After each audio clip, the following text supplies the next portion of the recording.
ជំរាបសួរសួស្តីកូនទាំងអស់គ្នាអ្នកគ្រូឈ្មោះម៉ាផាឡាជាគ្រូបង្រៀននៅសាលាបឋមសិក្សាវត្តបូក្រុងសៀមរាបខេត្តសៀមរាបចាតើកូនទាំងអស់គ្នាសុខសប្បាយជាទេចាអ្នកគ្រូសុខសប្បាយជាធម្មតាទេ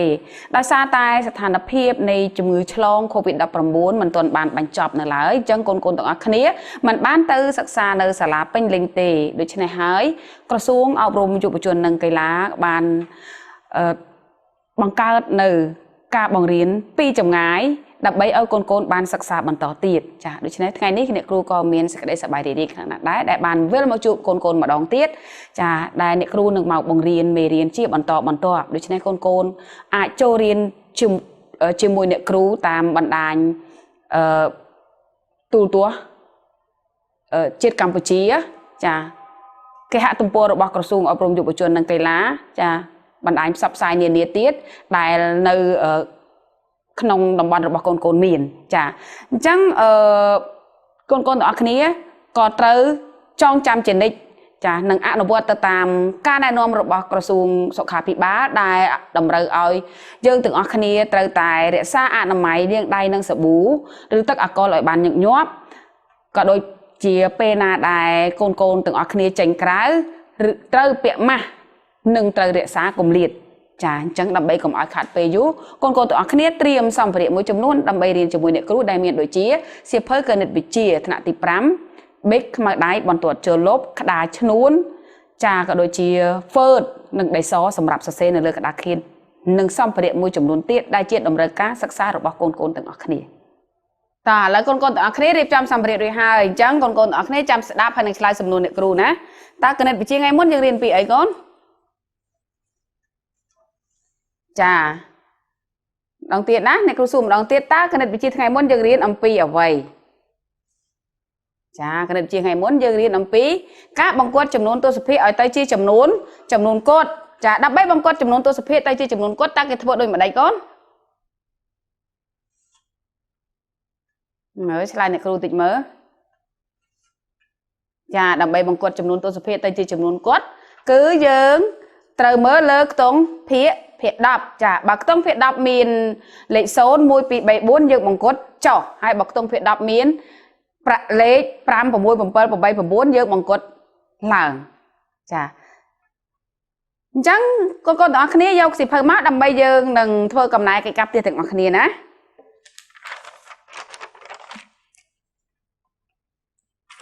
អានេះគឺជាកិច្ចការផ្ទះដែលអ្នកគ្រូបានដាក់ឲ្យកូនអញ្ចឹងកូនទាំងអស់គ្នាចូលរួមធ្វើកំណែជាមួយអ្នកគ្រូដើម្បីទៀងទាត់មើលថាតើកូនមានត្រូវបានប្រមាណហើយខុសចំណុចណាដែលកូនត្រូវកែឡើងវិញចាអញ្ចឹងយើងអានលំហាត់ចូលបង្គាត់ចំនួនទស្សភាគខាងក្រោមឲ្យទៅជាចំនួនគត់ចាអញ្ចឹងបើវាជាលក្ខណៈលំហាត់យើងដាក់ចំឡើយ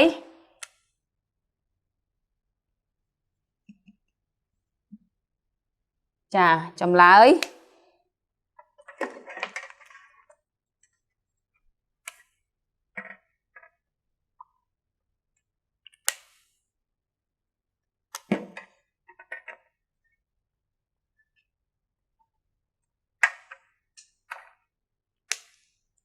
បង្គាត់ចំនួនទស្សភាគ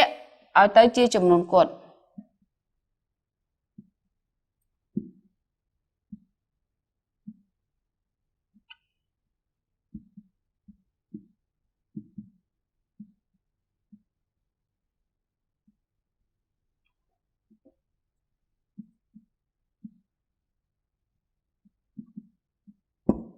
ចាបង្គាត់ចំនួនទស្សភាគឲ្យទៅជាចំនួនគត់អញ្ចឹងក 61.50 61.50 ចានេះចុចទេណាកូនដោយសារតែហ្វឺតក្បាលធំអញ្ចឹងចុចទៅរៀងឃើញវែងបន្តិចចា61.50 អញ្ចឹងយើងត្រូវមើលលើបើតាមបញ្ញត្តិរបស់យើងបង្គាត់ចំនួនទស្សភាគឲ្យទៅជាចំនួនគត់យើងមើលលើខ្ទង់ភាគ10ចាអញ្ចឹងលើមើលលើខ្ទង់ភាគ10បើខ្ទង់ភាគ10មាន5 6 7 8 9អញ្ចឹងគឺយើងត្រូវបង្គាត់យ៉ាងម៉េចកូនចាគឺបង្គាត់ឡើងអញ្ចឹងយើងដាក់ប្រហែលចាប្រហែលនេះបង្គាត់ឡើងទៅ62ចាទៅ62អញ្ចឹងខ ខ59.00ប្រហែលប៉ុន្មានកូនគឺប្រហែល54ព្រោះលេខខ្ទង់ភាគ10នេះមានលេខ0ចាចឹងគោ87.42ចឹងប្រហែលប៉ុន្មានចាលេខខ្ទង់ភាគ10មានលេខ4អញ្ចឹងយើងបង្កត់ចុះមក87ចាគោខោចាខោ36.45ចឹងប្រហែលចា35មួយព្រោះខ្ទង់ភាគ10មានលេខ4ចាមួយទៀតងោ36.55ចាបង្កត់ឡើងទៅ35 ពីព្រោះខ្ទង់ភាគ10មានលេខ5ចាងោរួចចចុងក្រោយគឺច36.29ចាអញ្ចឹងយើងបង្កត់ចុះមក36ចាអញ្ចឹងយើងផ្ទៀងទាត់ម្ដងទៀត61.50បង្កត់ទៅ62ចា59.00បង្កត់មក59 87.42បង្កត់ទៅ87ចា36.45បង្កត់ទៅ36 36.55បង្កត់ទៅ37 36.29បង្កត់មក36ចាអញ្ចឹងកូនផ្ទៀងទាត់មើលថាតើកូនបានត្រូវឬខុសចាត្រូវបានប្រមាណខ្ទង់ហើយខុសប្រមាណចាអញ្ចឹងកូនអាចកែឡើងវិញហើយកូនយកលទ្ធផលរបស់កូនទៅបង្ហាញលោកប៉ាអ្នកម៉ាក់ដើម្បីឲ្យលោកសប្បាយចិត្តចាអញ្ចឹងអរគុណថ្ងៃនេះយើងនឹងរៀនមេរៀនថ្មីមួយទៀតចាយើងស្គាល់ហើយអំពីចំនួនទស្សភាគចាអញ្ចឹងយើងរៀនអំពីវិធីមួយទៀតគឺវិធីបូកវិធីដកចំនួនទស្សភាគចាឥឡូវកូនចាំតាមដានជាមួយអ្នកគ្រូចាតោះយើងអានចំណងជើងជាមួយគ្នាគណិតវិទ្យាថ្នាក់ទី5មេរៀនទី9វិធីបូកវិធីដកចំនួនទស្សភាគចំណុចដែលយើងត្រូវរៀនទី1គឺការបូកចំនួនទស្សភាគតាមទម្រង់ប្រភេទចាហើយមេរៀននេះនៅក្នុងសៀវភៅរបស់កូនទំព័រទី49ចាអញ្ចឹងក្នុងមេរៀននេះគឺមានគោលបំណងឲ្យកូនទាំងអស់គ្នាចេះបូកចំនួនទស្សភាគតាមទម្រង់ប្រភេទដើម្បីប្រើប្រាស់នៅក្នុងជីវភាពជាក់ស្ដែងក៏ដូចជាដើម្បីប្រើប្រាស់នៅក្នុងមេរៀនផ្សេងទៀតនិងមុខវិជ្ជាដទៃទៀតផងដែរចាតើដើម្បីបូកចំនួនទស្សភាគតាមទម្រង់ប្រភេទគេធ្វើដូចម្ដេចចាអញ្ចឹងកូនតាមដានជាមួយអ្នកគ្រូចាអញ្ចឹងអ្នកគ្រូមានរូបផ្ទាំងការ៉េ2ក្រុមចាមាន2ក្រុមក្រុមទី1ពណ៌ក្រហមចា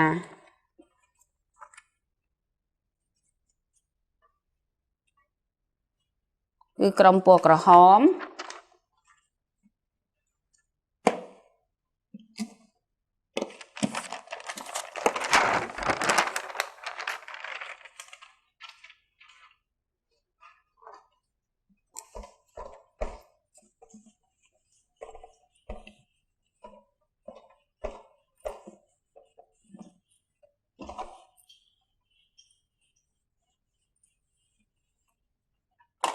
ចានេះគឺក្រុមពណ៌ទី1ក្រុមពណ៌ក្រហម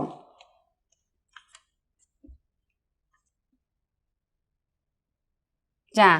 និងក្រុមទី2គឺក្រុមពណ៌ចាលឿងនេះចាអ្នកគ្រូដាក់មកខាងនេះ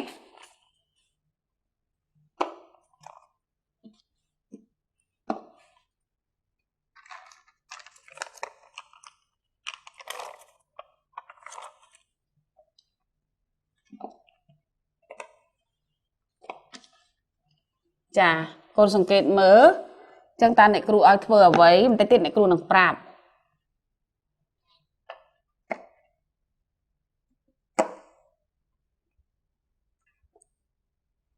ចាចឹងនៅក្នុងនេះគឺអ្នកគ្រូឲ្យកូនកូនទាំងអស់គ្នា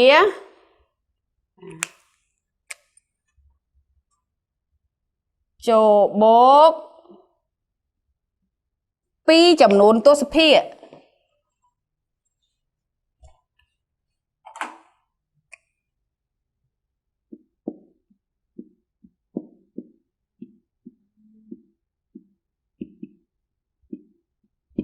ចាអញ្ចឹងចូលបូកពីចំនួនទស្សភាគតាមរូបផ្នែកផាត់ពណ៌ផ្នែកផាត់ពណ៌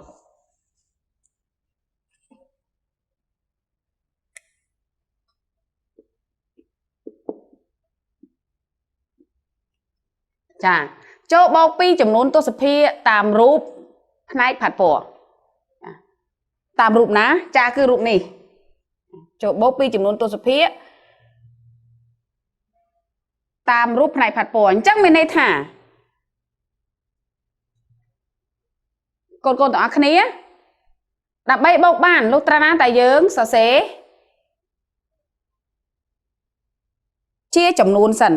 ចាសរសេរទៅតាមរូបផ្នែកផាត់ពណ៌ហ្នឹងគឺមានពណ៌ក្រហមនិងពណ៌លឿងអញ្ចឹងកូនមើលតាពណ៌ក្រហមនេះយើងសរសេរបានជាចំនួនទស្សភាគបានប្រមាណចានេះមួយឯកតាមែនទេកូនកូនដឹងហើយយើងរៀនរួចហើយអញ្ចឹងអានេះមួយឯកតាទៀតអញ្ចឹងអានេះពីរឯកតាមែនទេមានន័យថាផ្នែកផាត់ពណ៌ពណ៌ក្រហមនេះគឺអ្នកគ្រូបែងចែកជា100ហើយអ្នកគ្រូផាត់ពណ៌ទាំងអស់គឺមានន័យថា100ភាគ100 100ភាគ100ស្មើនឹងមួយឯកតាហើយនេះ100ភាគ100ទៀតមួយឯកតាទៀតចាហើយចុះខាងនេះបានមួយឯកតាទេចាអត់បានទេអញ្ចឹងប្រមាណភាគ100ចាគឺ39ភាគ100គឺ0មានន័យថា0.35 អញ្ចឹងបើពីឯកតាបូកនឹង0.39ស្មើប៉ុន្មានចាយើងអាចសរសេរជាចំនួនទស្សភាគ 2.35 ចា7ហើយបូក39ចាំមកយើងសរសេរជាប្រភេទសរសេរថាបានរំដេចអូនចាអញ្ចឹងបើប្រភេទយើងរកមើលចា100ខាងនេះ100ខាងនេះថែម100ទៀត200 239ភាគប៉ុន្មានកូនភាគ100អញ្ចឹងយើងអាចសរសេរជាប្រភេទបាន239ភាគ100ចាហើយនៅរូបទី2គឺมันខុសគ្នាទេអញ្ចឹងនេះ2ឯកតាអញ្ចឹងសរសេរ2ចុចប្រមាណកូន2ចុចចា10 20 30 2.35ចាមានន័យថា2ឯកតាបូកនឹង 0.35 អញ្ចឹង 2.35 អញ្ចឹងបើយើងសរសេរជាទម្រង់ប្រភេទគឺស្មើនឹងចា235ភាគ100ចា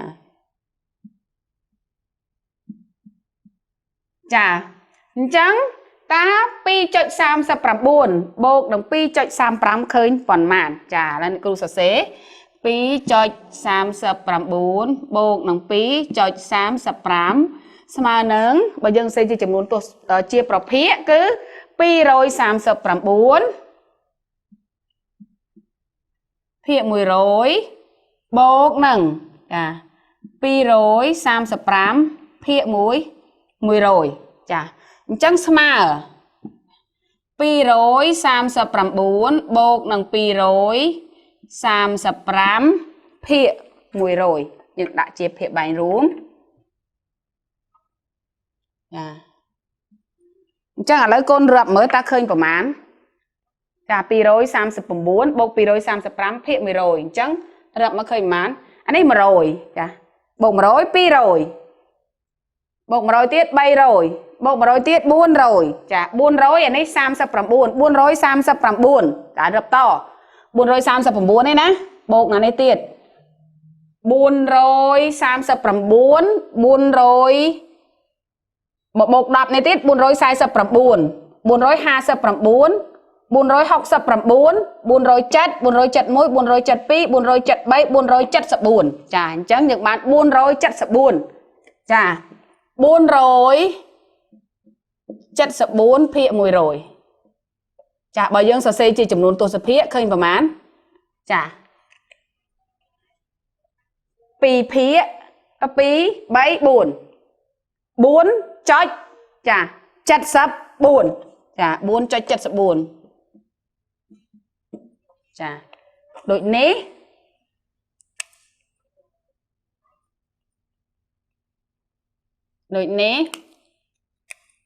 2.39 បូក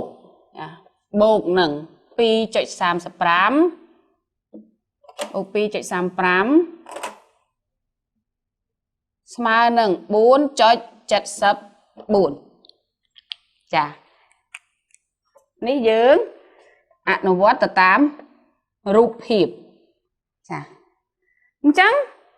មិនដែរកូនៗទាំងអស់គ្នាចាអ្នកគ្រូមានឧទាហរណ៍មួយទៀតចា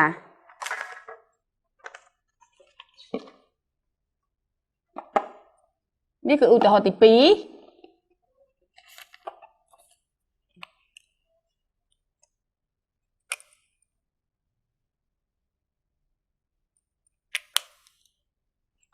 ទៅលើតិច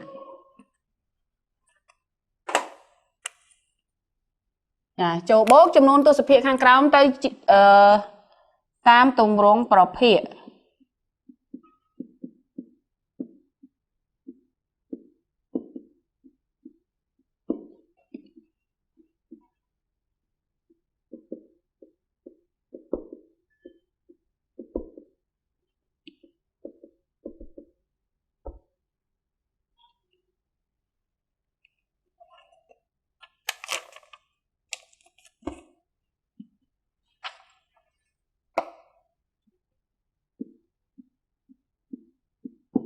ចាអញ្ចឹងចូលបូកចំនួនទស្សភាគខាងក្រោមតាមទម្រង់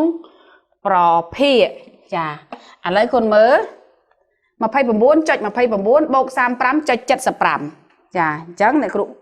សេហើយណា 29.29 បូក 35.75 អញ្ចឹងបើសិនជាយើងធ្វើវាឲ្យទៅជាប្រភេទស្មើប៉ុន្មានកូន 29.29 បូក 35.75 ចាគឺស្មើនឹង2929ភាគ100បូកនឹងចា3575ភាគ100ទៀតចាស្មើចាស្មើ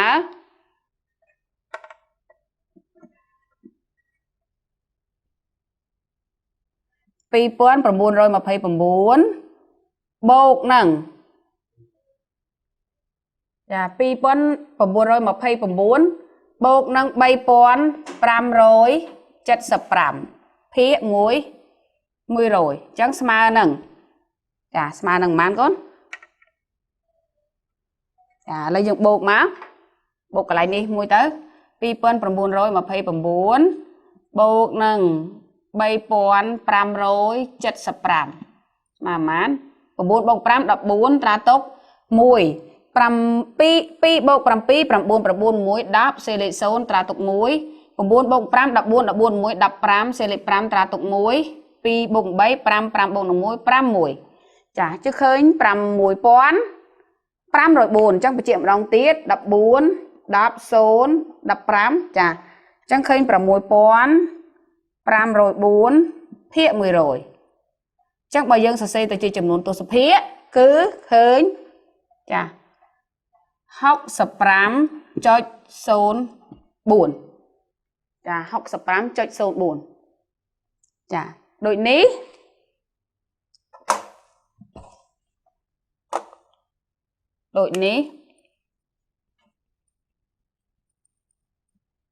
ចា29.29បូកនឹង35.75ស្មើនឹង 65.04 ចា មិនដែរកូនអរគ្នាចាអញ្ចឹងតាមរយៈការសិក្សាឧទាហរណ៍ជាមួយអ្នកគ្រូមិញនេះកូនអាចប្រាប់អ្នកគ្រូបានទេថាដើម្បីបូកចំនួនទស្សភាគតាមទម្រង់ប្រភេទគេធ្វើដូចម្ដេចកូន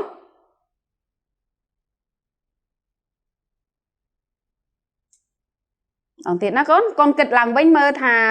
លំនាំរបស់យើងធ្វើយ៉ាងម៉េចកូននិយាយអញ្ចឹងចាដើម្បីបូកចំនួនទស្សភាគតាមទម្រង់ប្រភេទគេធ្វើដូចម្ដេចចា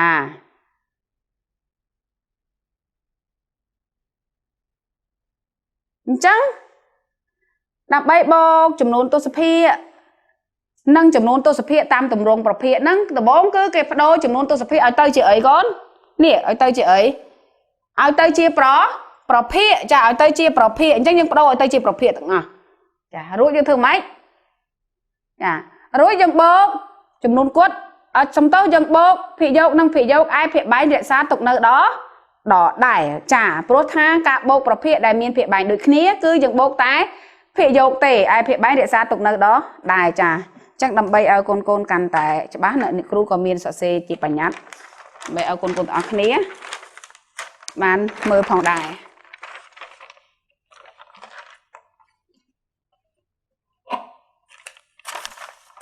ច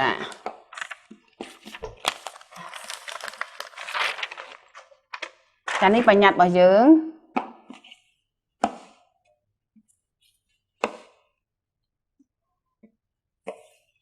ចាហើយគ្រូលុបខាងនេះចេញ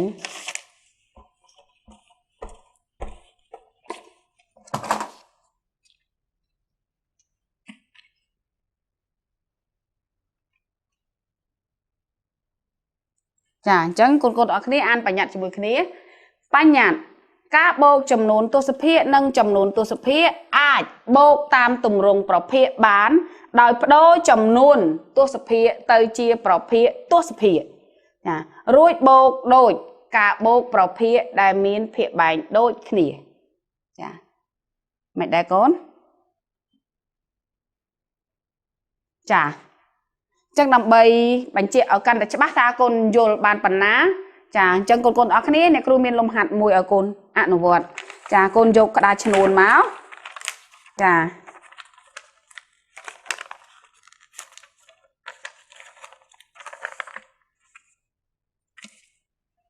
កូនយកក្តារឈ្នួនមកហើយអនុវត្តលំហាត់របស់យើង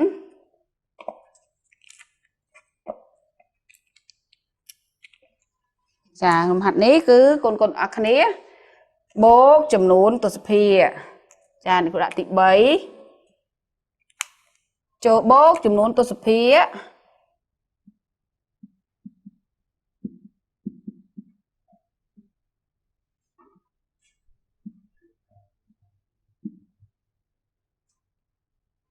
ខាងក្រោមតាមទម្រង់ប្រភេទ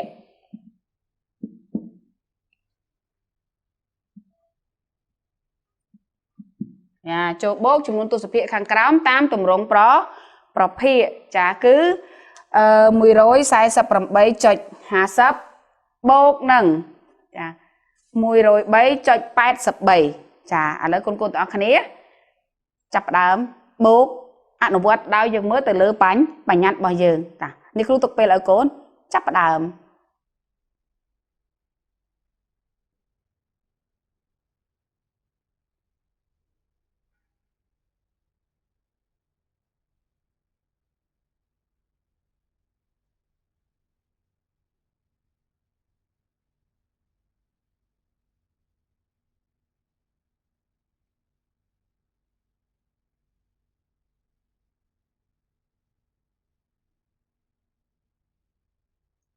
តោះអរគុណកូនទាំងអស់គ្នាមិនដែរបូកហើយនៅឥឡូវផ្ទៀងផ្ទាត់ជាមួយអ្នកគ្រូតោះ148.50 បូកនឹង103.83ចាបើយើងចេញជាទម្រង់ប្រភេទយើងបាន14850ភាគ100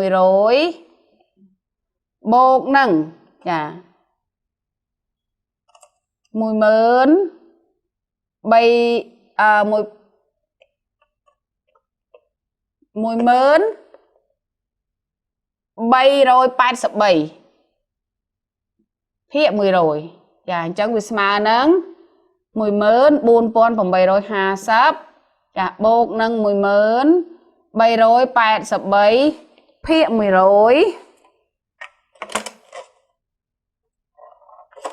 phía 10 rồi mà nâng dạ mà nâng những bột định máu mùi mớn buôn pon phòng bay rồi hà sắp bột nâng mùi mớn bay rồi 87 mùi mớn bay rồi 87 chẳng sâu bột 7 7 5 bột 7 đập 7 tra tụng muối 7 bụng 7 đập muối nâng muối đập pi sẽ lịch pi tra tụng muối 5 pi chân dừng bán pi mớn 5 pon pi rồi 37 phía 10 rồi phía 10 rồi nhưng bệnh nhân chỉ chấm luôn tôi sụp phía được bán pi rồi 27 chọi trả xong tốt pi rồi 27 chọi 37 chả pi rồi 27 chọi 37 chả đội ní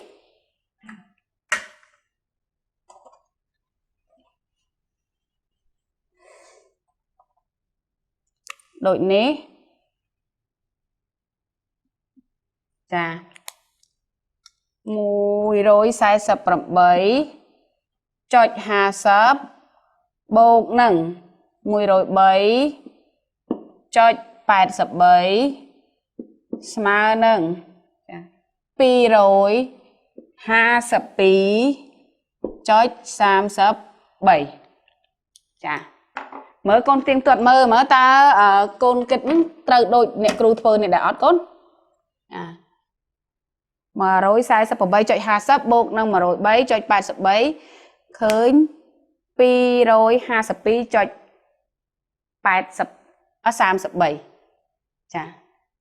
mẹ đá con ở khné tâm trời ấy chà bà trời con tiệt đại ở cha ở khuôn này mùi ná chắc này khuôn bền ở tiệt đại ở cha mùi chà mùi pi 7 chà chà chẳng chỉ trong trái con này kêu miên cái cặp tia sầm rạp ở con cho tự ăn vận được tia phòng đàiนี่คือไก่กาบเตียบะเยิง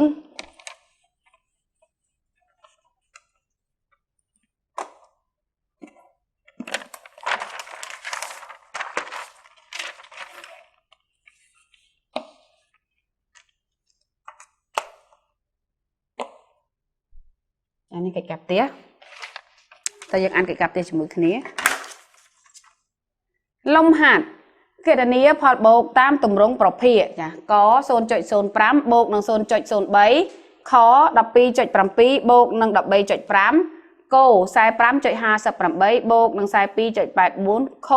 มี154จุดโซนพรำโบกนัง100ปีจุดพรำใบจ้ะจังคนคอมเพล็กซ์นะทั่วไก่กับที่เอาได้ในกลุ่มบรรดาเอาพองจ้ะจังไงนี้เมเรียนบ่อยเยอะกาโบจำนวนตัวสุพีตามตุ่มรวมปลอกเพียในขนมไทยนี้คือจับแต่ปนนี้เอาก้นต่างอักนี่ได้บานโจรวมเรียนจมูกเนี่ยครูหายเยิงหนึ่งเรียนจมูกเนี่ยจีบมันต่อติดจ้ะคนคอมเพล็กซ์นะทั่วไก่กับที่ได้ในครูได้เอาก็โดยเชี่ยสัญลักษณ์ไก่กาได้ลูกครูเนี่ยครูหรือบางคนจ้ะบานใจแต่ตามสาระเรียนครูจ้ะหายปีศาจติดโน้คอมเพล็กซ์ช่วยการเงินปกไม้ผ่องได้จ้ะในครูจูนโปโกนเอาเมียนซอกกระเพียบล้อสวัสดิ์กระเพียบล้อก้นจุ่มเรียบเรีย